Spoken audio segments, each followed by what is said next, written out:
So a couple of weeks ago, I did a box opening video on this just to show you guys what comes out of the box. I wanted to get into it a little deeper. I put the trailer together, which is no problem. It plugs together. It's held together with 4 screws. There's a couple of wires that have to be connected to get from the red and black servo cable you can see at the front of the trailer back to the box just before the axles. That's where the motor or servo, whatever's in there for the ramps is. Now, I'm wondering if these have the board from the new truck board kit, the one that comes with the board and the little speaker and the controller, and it gives you sound and tail lights and turn signals, and it's also got a circuit to control the winch.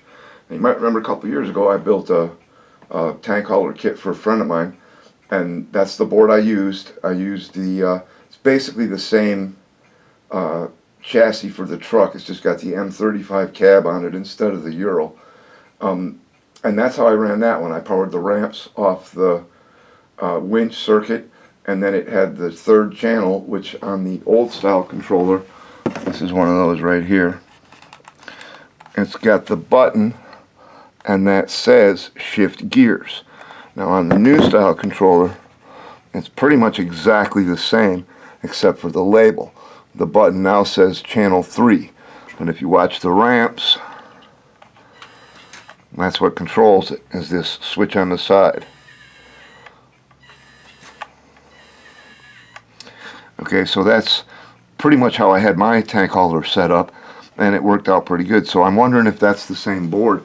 If it is, I might just be able to add a speaker to get sound and taillights and stuff. If not, I'll probably swap it out for one of those boards so that I can do all those things, because I think this truck would be a prime candidate for a 2-speed transmission. We'll see what the board looks like. I might try hooking up the 2-speed transmission and see if this button actually does anything. It might shift gears. We'll have to see.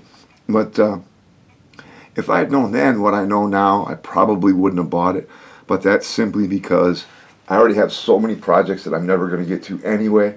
I was hoping that I'd be able to get this, take it out of the box, and run my all-plastic Sherman on it, which I've got right here. It's a very lightweight tank. Now, the first problem is at least half of the treads hang over. I guess when it's on like that, that might not be bad. If you can't put it on backwards, or the tank treads will interfere with the rear tires.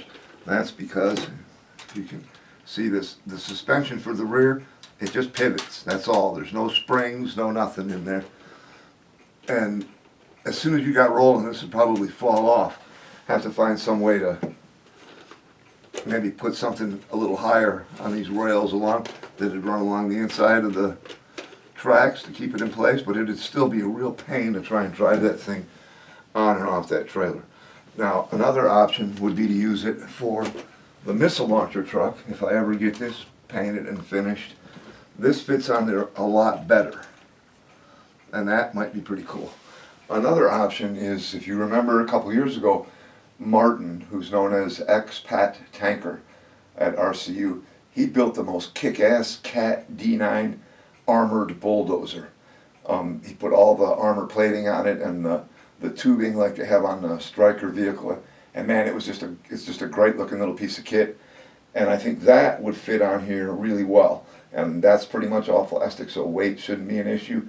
There's no way this trailer would haul something like a JS2 or an all-metal King Tiger. I think you'd probably be breaking stuff before you got 10 feet.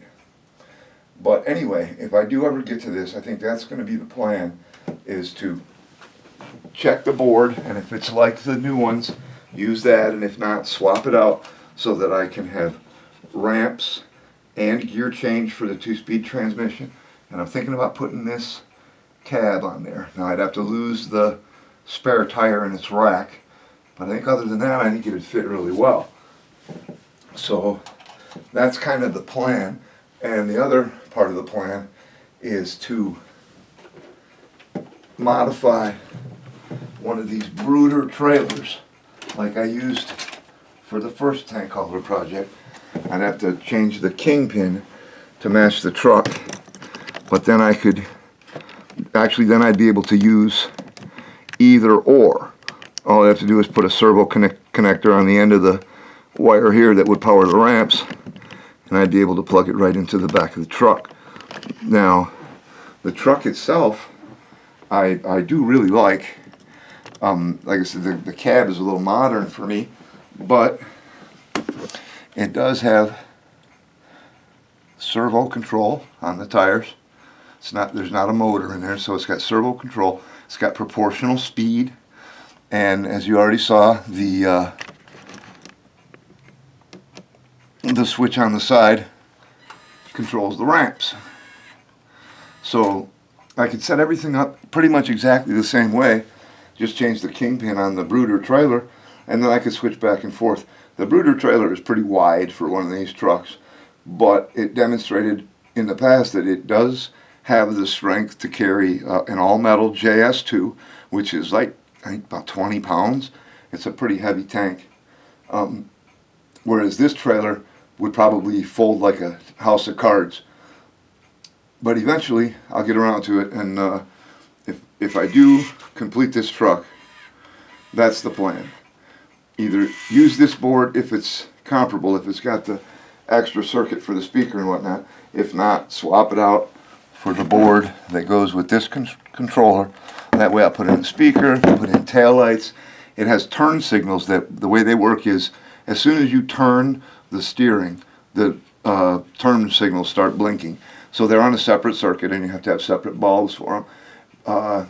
It'd be nice if you could just make the taillights flash, but I don't think that's going to happen. And I think I'd also probably want to put lights in the front for turn signals, maybe some little 3mm LEDs right here, and hook those to the flashing circuit, maybe. The possibilities are endless. But like I said, I do like the truck. I wanted to do this outside so you could see it running, but naturally it's raining. Warmest day we've had forever, almost 60 degrees today, and of course it's got to rain. But the truck itself, I do like quite a bit, especially if I swap the cab. I think that'll be more to my taste. I'll also want to put some kind of cover over the wire to try and make it look like a cable or whatever. But one thing I really like about this truck is the fifth wheel. It has a functioning release right here, and then the trailer slides off, and it's spring loaded, so it'll hook right back up. And there's another one of the things I don't like.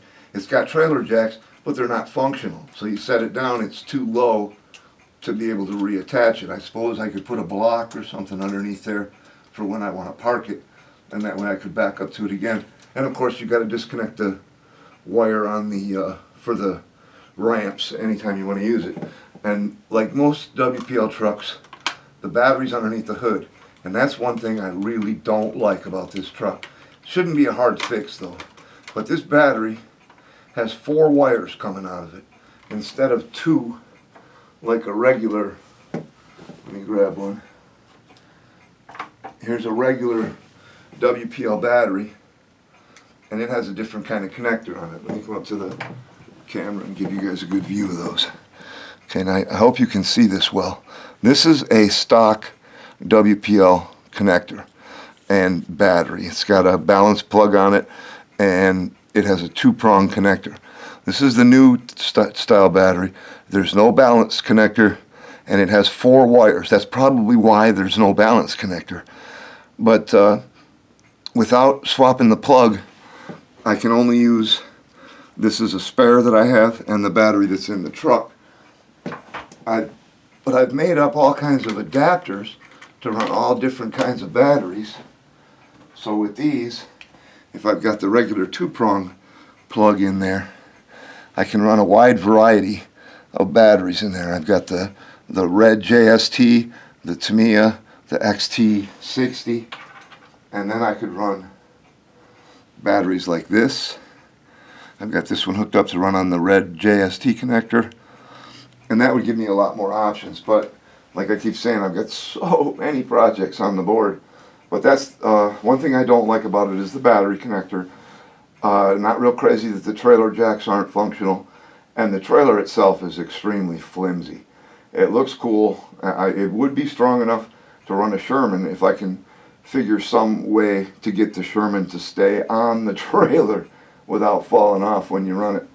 Another option, and this one I'm seriously considering, is to modify the kingpin on the brooder trailer, and because of the way I ran that before, if you guys saw that project a couple of years ago, I built that tank hauler, I was using the same circuit to power the ramps, and the button ran the 2-speed transmission. Now on this controller, the button says shift gears. On the new controller, it just says channel 3. But basically, it's the same controller. There's going to be some experimentation involved, but I think it wouldn't be that big a problem. But the truck itself, I do like, and it's standard WPL. Got the leaf spring suspension, which is pretty good. It's 6-wheel drive. It's got headlights on it. I would also want to put tail lights on it. Right now it's got a clear block in there, and it comes with a sticker that goes over that. So I don't know if you could, maybe just put an LED behind it and have it light up, but I think I'd probably change the tail lights altogether. It also does have the clevis hook for a trailer, but it's not functional. It's all one piece and all molded together. But and under this box, where on some WPL trucks they'll put the battery, under here is, right now, basically nothing. So, I don't know. I'll have to take it apart and see what's in there. It's just got a 1-speed transmission in and out, but it's got enough room in there for the 2-speed servo-operated transmission. So that wouldn't be a problem if I wanted to upgrade it. Of course, you can upgrade to, better tires or whatever. There's a lot of things you can do with it. The doors do open on this one, as they do on the older style cab. I'm not real crazy about the rack on the roof, but that's just me. I just don't like the way it looks. But I do like the back deck a lot, especially with the functional spring-loaded catch for the kingpin in the 5th wheel, and that tilts. And it's actually got little plastic bearings on there. I suppose that's to aid in turning. But the truck itself, I am kind of impressed with. It's even got, I don't know why they're there. It's got mud flaps in front of and behind. The rear tires are already in there. I think I might want to change those for more flexible. These are just plastic. I probably would also change the bumper to go with the bumper that comes with the older style cab. Other than that, I think just the way it is, especially if I change the cab, it's a pretty good little truck. I like the rear deck very much. The 5th wheel is great. The fact that it's functional is great. Had I known then what I know now, I probably wouldn't have bought it, but that's mainly because I have so many projects on the shelf right now. I mean, there's one sitting right behind the truck. That's a 1/6 scale M3 Scout car, and if you look closely in the rear, that's the donor truck that's going to power it. That's one of the tires that I picked up to go on it. I'm still looking for better combat tires, but tires that big, those tires are over 5 inches in diameter, so they can be kind of hard to find in the proper diameter and width, but I'm not giving up yet.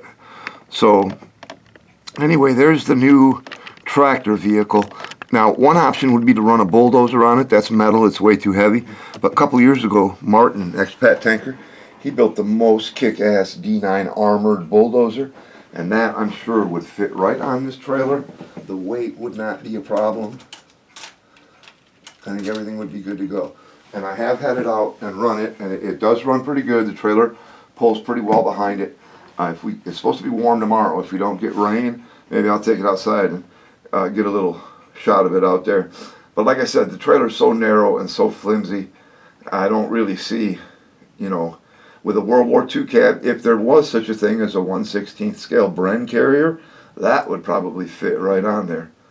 But like I said, I had done the box opening, and I wanted to give you guys a little bit more in-depth look into the truck. I'm not sorry that I bought it, and if I get around to it, I will turn it into something special. But it's got a lot of possibilities. I think I'd be pretty happy if they were to sell the truck and the trailer separately, because the truck itself, I think, is way better than the trailer, especially with no spring suspension in the rear, and it's so flimsy it's never going to take any kind of weight. But if I can figure out a way to keep a Sherman on it, I might still go with the original plan, and that was to just run it right out of the box with a Sherman on the trailer, call it a day. So there's the WPL uh, Tractor Vehicle is what they call it. That's what it says on the box, WPL Tractor Vehicle. It's obviously a Euro that's had the rear box taken off and that new deck put on. But not a bad little truck. I got mine, I was kind of bummed. I got mine at Hobby King. It was like $125. Got free shipping with it. But like 2 weeks later, got to Black Friday and they had them up for $95 each. So if they still got that price up, if you've been looking for something like this, I think that is a pretty good deal. I believe the $95 still qualifies for free shipping. If not, just pick up an extra battery or two and that'll get you over the $99 level for free shipping. And it took about probably 3 weeks to get here. But altogether, I'm okay with it. I'm going to keep it. I'm going to make it into something cool. And now you've had a little better look at what it looks like. I think once I get the brooder trailer hooked up, I think that's going to be a lot better. But there you have it, the WPL tractor vehicle. We'll see you next time.